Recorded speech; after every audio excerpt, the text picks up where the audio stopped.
What's happening, yo? Yeah, man. Feel like I ain't been on my job, so let me get on it. I'll be on it fresh today for y'all. We on everybody, so you know what I mean. Even ones I really don't like, you know what I'm saying. Listen to, we gonna do them. You know what I'm saying. So we gonna tap right in here with this guy. Yeah, what you talking? Let's talk about that CC stuff. Let's go. Coming back with another video. So it looked like Candace in our feelings about the Caitlin Clark effect. Guys, for this one here, we got to go all the way up to Indy. Let's get it. Let's go.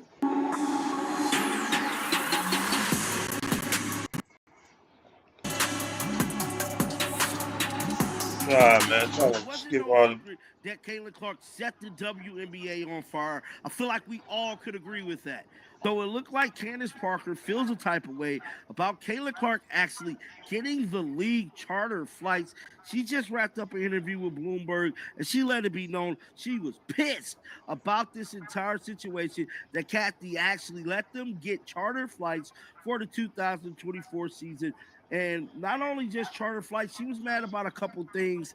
She let it be known in a recent interview, like I stated with Bloomberg, that Candace Parker was the latest Rookie of the Year to win that award and MVP all in the same season. She had a illustrious career, and I'm wishing her nothing but the best throughout her commentating career in the NBA and on ESPN. She's a big time staple in the community of women's basketball, and Candace Parker is definitely one of the Okay, goats of this bro. league. But Okay, she just what you definitely got to let it be say. known she was I not hate when happy they do with how that the league weird was ass being shit. ran That's for why the I don't even last listen 20 to some that. years. All that being Didn't I tell y'all I don't even do half these dudes? I'm saying, the prime example, he's cockslide like that. He's doing that Stephen A. shit. I can't even. Pardon me, y'all. I can't even do this guy for real, for real. So we can ready to do this quick as humanly possible. All right.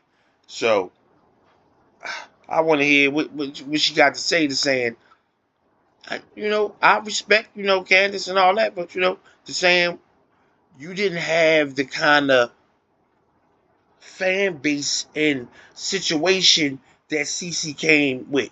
You didn't have that to bring charter jets and whatnot to them. So, you know what I'm saying? What are you mad about? You had your resume and you wasn't coming out like them, already millionaires, already braided up. And then you ain't. I just watched this earlier this morning.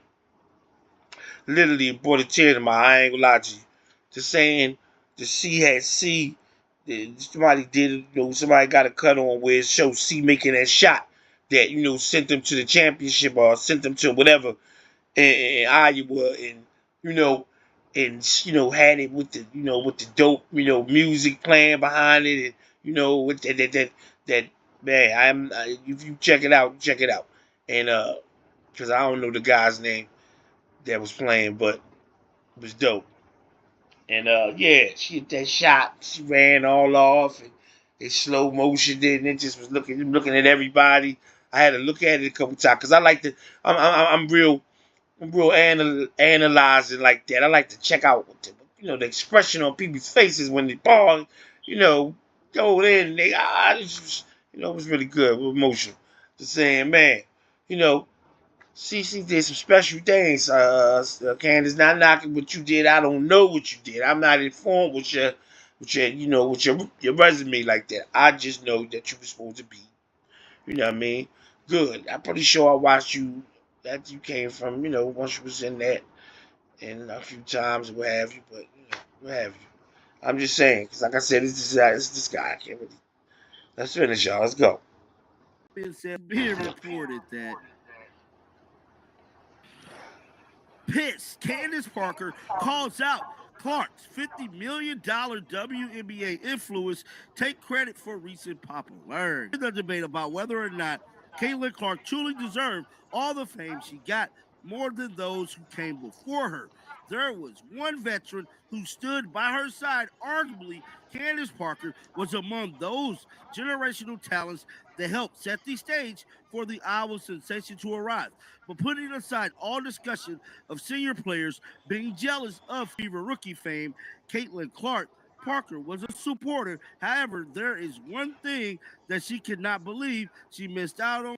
The latest episode of Bloomberg Originals, the number one pick and Rookie of the Year, spoke on how women's basketball has changed for the better over the years, but Parker still believes and wishes one thing had begun earlier. She stated, "I'm pissed that they started chartering that year I retired.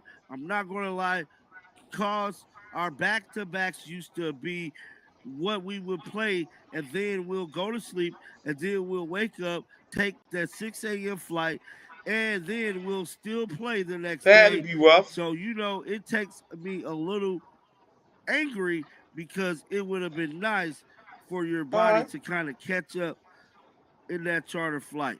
The former Los Angeles Sparks player announced in April of her retirement. The next month, WNBA Commissioner Kathy Pause. I can say, yeah, but as far as that goes, I mean, I can dig that.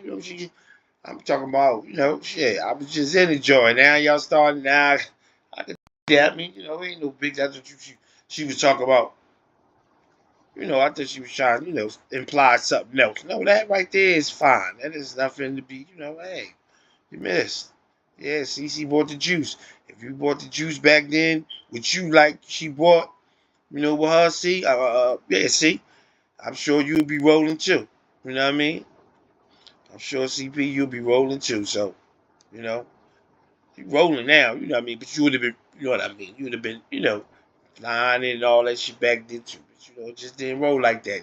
Just, get the capture whoever. I don't even know what college you played for, what have you. But respect to you and all that. And I'm saying, like I said, I don't want to be cocky. I don't do that dumb shit. I'm just saying, God dog.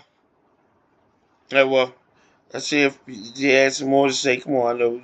Yeah, Engelbert revealed that the league will be we doing this. providing You know what I'm saying? We full-time doing charter this. flights service to teams during the season. The project estimated to cost around 25 million per year, and Engelbert planned to commit 50 million in 2 years. Candace Parker was around as an active player when the Kayla Clark phenom began. She couldn't help but be angry that she missed such a huge opportunity amid even the physicality spoke highly about her. So it looked like she's definitely pissed off about those charters flights. Now, with all that being said, let's check out some of this interview. Roll the footage. And so, what's your role in that? I think my role in that is understanding through past growth. And that's why everybody was yelling from the rooftop, WNBA, blah, blah, blah. It's 28 years young. Mm-hmm. There were a lot of leagues that it took to year 30 to really make a growth. So it's coming, whether it comes at 28, 29, 31, and we've seen it. I had never. The crazy thing I don't that know. I think it's little fixes, and this is where my role is. Pause, y'all, because I mean, I'm just saying, wow. Because when I first heard that they was losing that much money a year, the first thing I'm saying, man, that's got to be a gift they giving them to keep that running. If they lose that much money a year, that's why I said, they can sign it off, charity, etc. And they don't gotta, see that hit like that. This is what I assume. But the saying, no, many business have done that. I didn't know that. If that's true, y'all please check in the comments. Let me know that. I mean, she's making it sound like it's true, and I guess now in my mind I got to ponder on it. But if yeah, I didn't know that. I would think, I would think they're gonna go out when they losing that kind of money quick. Like, why we not doing that again or so? But to do it for, when they say, this many years young. The NBA has, they did have a, whole thing going on with, whatever, the other league, the A, whatever. I don't remember them names, y'all. You know what I mean? So, but I know, they had some shit going on. This was been around for a while. And they had to do whatever they had to do to save it and make it, better. And Mike and them came, and Magic and all them, Bird and all them, you know what I'm saying? All the big names, y'all know them. They came on in and they did what they had to do. And now it's worth whatever it's worth, plenty. So, okay, 28 years young, huh? Boy, I say to say, See, that's the thing. That's the biggest thing about it now, is that CC came in effect because, like the dude on there said, you know, he said about the increment and then the exponential growth thing. You know, I remember him, kicking it with on that. And he's saying how, y'all would have got to where CC got y'all on 5 days, 5 years. You know what I'm saying?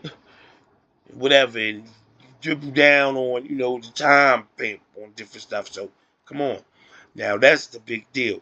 And it's saying now that's here, like this is it's overwhelming for everybody. Everybody got different all things, and you know me, all the shit to say, all the feelings to have, all this. So here's some more fresh ones, for fresh feelings to have, and not to say they ain't right or wrong, just saying let's hear them. Is to question and to push and to encourage. ABC, it was the first time they put the women's NCAA game on ABC. Was the first year that Caitlin Clark made the championship game. Are you surprised that the viewership was up? Are you surprised that people actually saw the product? It was buried for so long on ESPN. There's so many times during the NCAA game and even the WNBA playoffs, I turn on, the NBA doesn't want to clash with NFL playoffs or NFL opening week. So why would we then put the WNBA, I don't care if that's the time slot that they're giving you. Let's fight for another one, or let's find something else. And I think with streaming, with social media, now it's more front and center. You're seeing the leaders of, and I'm sorry, I'm passionate about this. So, Go. So now you look at statistics within social media and following, and it's Paige Beckers. She had more followings than Suggs, who was a top 4 pick. She had more following than Anthony Edwards when he was coming into the league. So now you're able to look at social media and see what the following is, the clicks, the likes, what they're selling, what people are looking. Pause. Just saying, see, now I want to chime in on this, y'all. To saying what she's to be expressing, or basically griping about, or getting ready to have feelings on this, like a situation I kind of explained to y'all. Whereas though, first of all, you can't, first of all, I want to say you can't pick and choose from people you're gonna like and dislike. You know what I mean? That's the first thing. And secondly, I told you about this new social media thing, whereas though now they over, you know, I guess to me that affects the way they play the games now, the way they run the games, as far as having all these interviews and whatnot all through the game and do all this talking all through the game, to me, that I don't believe they had prior years. I don't believe in the middle of a game. I don't know how many years ago, because I don't really know how long they've been doing this shit, but I know I've been really paying attention to it now because it annoys the crap out of me. Was saying, I know they just started doing all this, interviewing the guys after a quarter, and half of the game. You're interviewing them, and you're interviewing the coach half the gas. I mean, they still in the heat of battle, and they gotta, gather themselves to come over here with you and give you an answer while they still in the heat of battle. To me, that seems wrong, bro. That seems like you shouldn't have to do no crap like that. So that, and like I said, with that all brings to them over trying to popularize the players. They're trying to, give the people too much of them instead of just letting them, like them as far as their basketball skills go and the amazing things they can do in that court and winning. Y'all want to make it about, y'all want to start getting all into their family lives and what kind of people they are and what have you. To me, that's just too much. You know what I'm saying? It's too much. But to me, that's what she's kind of, to me, you should, like I said, 'cause that's too much, because that just gives people too much fuel at people, and y'all lose people like that, because now they really get to know these guys like they think, when they don't always agree with a lot of stuff. People don't agree with a lot of stuff, especially these, fickle people are here. You know what I'm saying? In America, like, fickle is the word. I could use to saying if you just let them love you on your basketball merits and leave all that other crap aside, I bet you it'd be much better. That's what I think. And right, with C coming with that juice that she's about to talk about, bringing this, shit to here, it just is an overload on them. Let's go. For, and you're now able to see that, okay, wait, women can sell things. And I think that is my role, is to continue to push the envelope of what that looks like, of visibility. Hell yeah, women can sell things. I just seen the other day Riri damn it with $2 billion. Having relationships. I had no idea that. It's something I don't know started why. This conversation talking about being committed to women's basketball and women's She's sports. worth a lot of money, but what not needs to happen next for women's sports from a worth business more perspective? than Beyonce. We've always talked about I was properly so blown away investing by that. in a product. I mean, we've been screaming from the I rooftop don't know that music enough scared like money that. doesn't make money, that you I actually guess. have to I properly must invest have, right? in not only the sport and the business plan, but also the athletes. The thing I respect most about the NBA is Adam Silver, he calls me. I'm just like, he asks questions to me, and I'm not part of the NBA. He asks the stars of the NBA questions. Hopefully. LeBron is on speed dial. He talks to them. He has a relationship with them. And I think that within women's sports for so long, it's been a separation of investment and product for a very long time. And I think the first conversation I had with Mark was, what are you dedicating? What percentage of the fund are you dedicating to women's sports? Because this isn't something that I want. Wasn't everyone He between about to go 45 off and of it. 65 I'm about to claim say the $250,000 life insurance? You're